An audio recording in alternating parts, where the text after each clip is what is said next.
November 11th, another day, another loss for the bookie. In his office, he stares at yesterday's numbers, jaws tight, fists clenched. They said he'd seen it all, that his odds were impenetrable. Yet day after day, his profits slip as these picks cut through his lines like clockwork.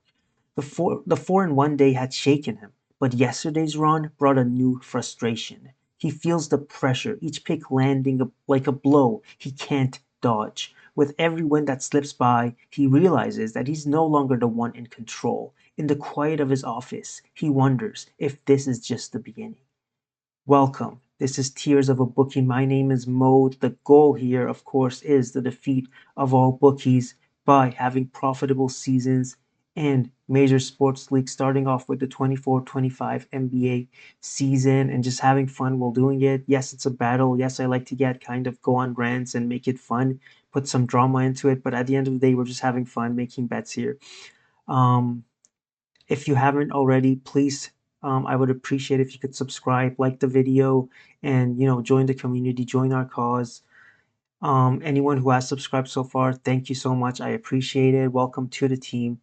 With that being said, though, let's get right into it. Today, the NBA Cup is back. The NBA in-season tournament. I think this year they're calling it the NBA Cup. We've got 8 games today, and it was really fun last year. The games were competitive. It had kind of like a playoff vibe to it, especially for teams that they know full well that they most likely won't make the actual playoffs. They got to have sort of an experience that was close to the playoffs. Because the games were really they had a playoff vibe to it. And they put up really the underdog teams actually played very well, and you'll see what I mean in just a bit. But before getting into my picks for every game, let me just do a recap like we always do here. 10 picks yesterday, all of them in the same game, and again the strategy of just analyzing one game and providing picks for one game, it worked again. We went 6-4, but two of the losses were half unit plays.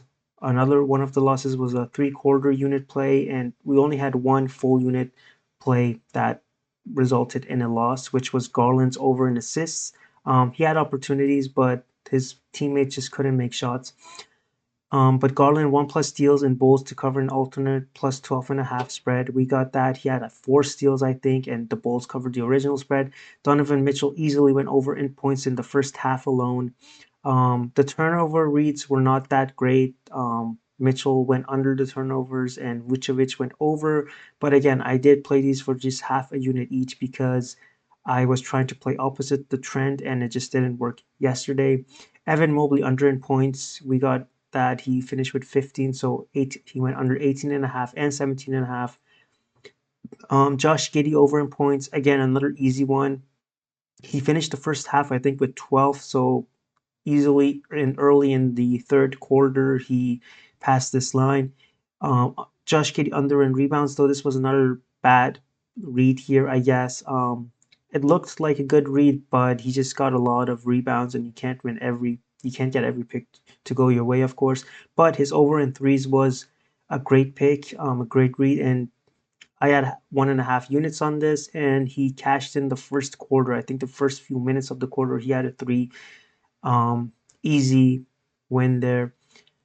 And overall, a 6-4 day, like I said, and we're slowly starting to build up on the profit and the units. And now this is 2 profitable days in a row, and I think 3 of the last 5 days have been profitable. So, we're back on the positive side. That's what's important, and we need to just slowly build up on it and just keep on getting higher and higher, right? Frustrate those bookies. But now let's get to the picks. And I have actually a game pick for all of the games today. And before I let you know what those are, let me just go over some of the games from last year. So this is Friday, November 3. This was the first day of the end season tournament last year. And these were just some of the games and the results. Do you notice a trend here? Well, I noticed a trend.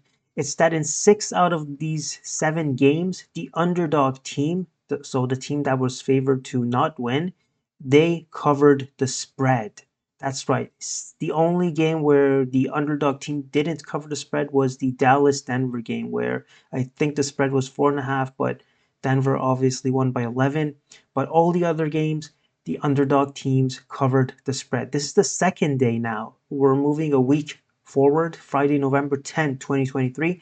This is the second day of the in-season tournament, where in this day we had 9 games, and in these 9 games, again, in 7 of the 9 games, the underdog teams covered the spread. Now, the spread here is from ESPN Bet because these results and all, and what I'm showing you here is from ESPN.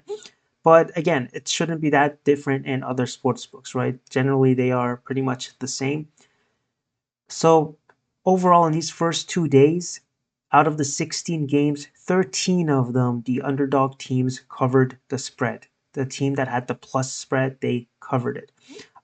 Moving on though, we don't see the exact same trend in the later days of the tournament. No, Tuesday, November 14. On this day, in half of the games, the underdog teams covered the spread. And I'm not going to show you the other days of the in-season tournament. Again, this is just for the group stage, not the next round. But I will let you know that on Friday, November 17th, the next day of the Cup, there were 11 games, and 6 of those games, the underdogs covered the spread. So again, over 50%.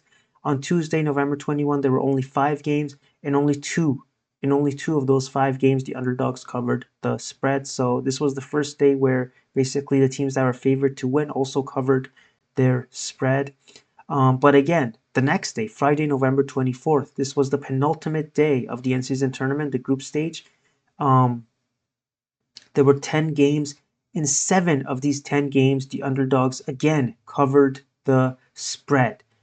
But the last day, however, there were 8 games and only 2 teams. I'll actually show you this one. So on the last day, Tuesday, November 28th, only two of the 8 games, the underdogs covered the spread. But I think that this is because basically the underdogs at this point, they already knew that they were pretty much out of the cup, right? So they had they didn't really have the motivation to play really well and put up a fight, because they knew they were out of the cup. But the teams that were doing well and had won their previous games, they actually were motivated to win this game by and cover, win this game by as many points as possible, because the point differential is actually important in the in-season tournament. Of course, the thing that's most important is just wins, having the most wins. But if it comes down to it, and in order to be a wild card team, what can help you is just the point differential, which is why, for instance, Boston beat Chicago by over 27, 28 points, something like that, right? Because they needed to cover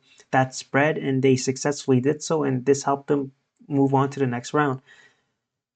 But again, we see a nice trend here, and the trend is that early on in this in-season tournament, in this cup, right, the first games for each of the teams, even the teams that have not been doing well this season, that maybe have gotten off to a rough start, don't have a winning record, haven't been playing that great, they play really well in this in-season tournament because their season record does not matter.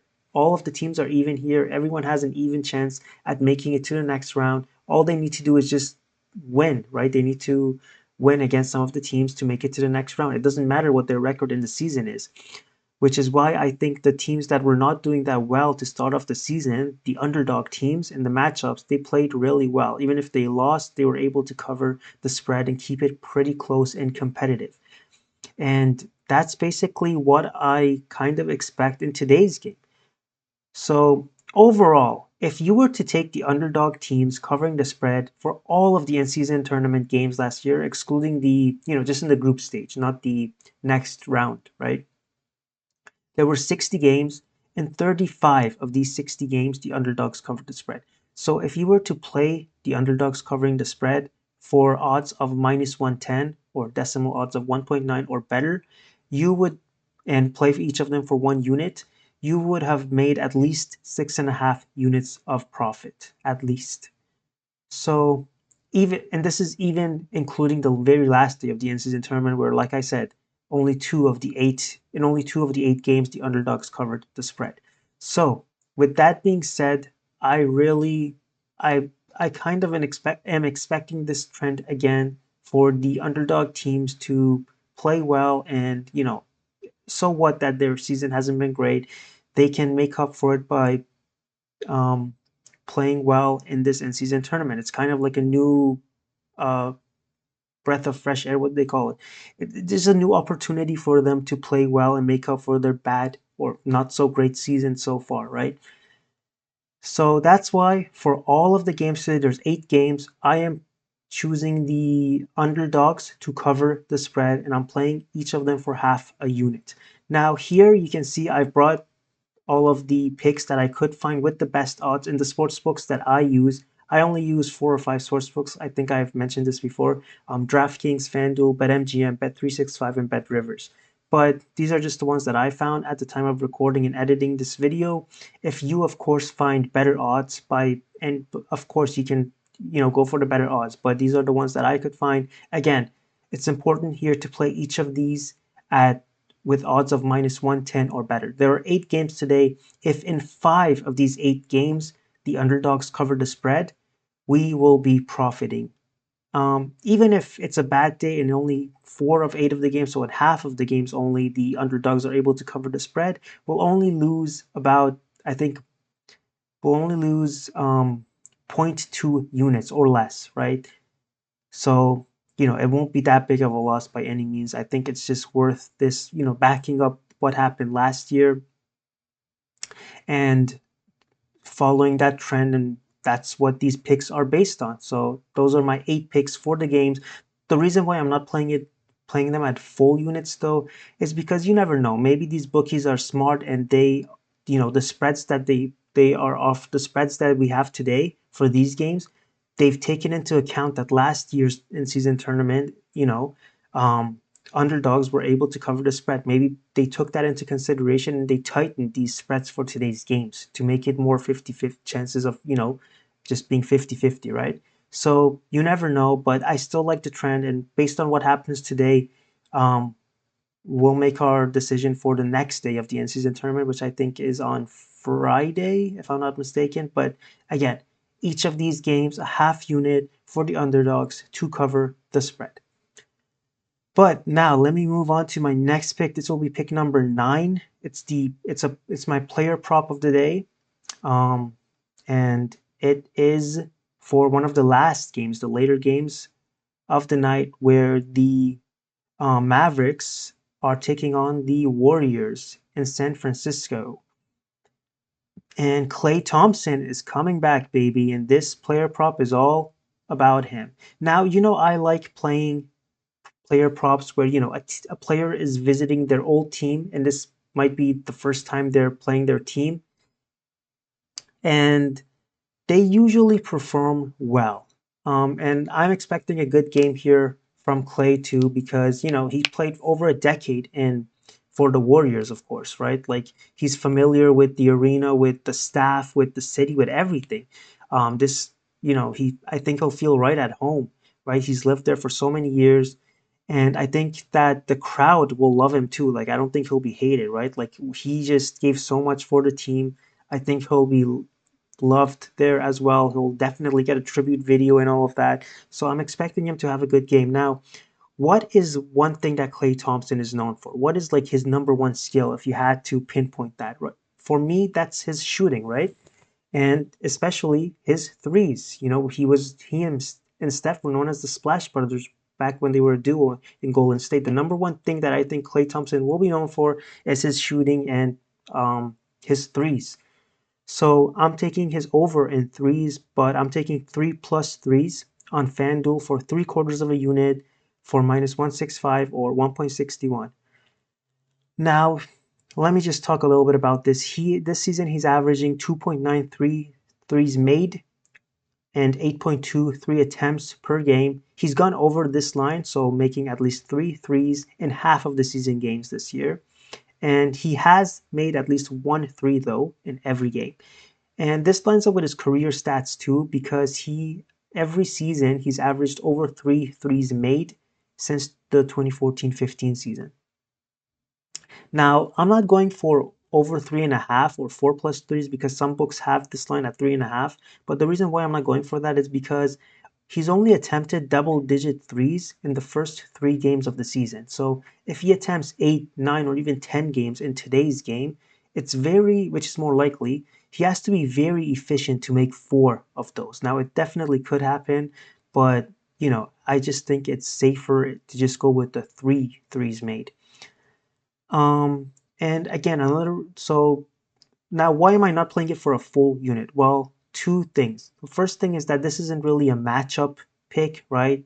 The Warriors are just an average team in terms of the threes they give out to small forwards because that's the position Clay's playing in. So it isn't really a matchup thing. And also, it's an in-season tournament game here, so you expect the teams to be playing better defense. It's not going to be like a regular season game, so they might guard him well. They obviously have the scouting report on him. They know he can shoot, so they might not give him easy looks from 3.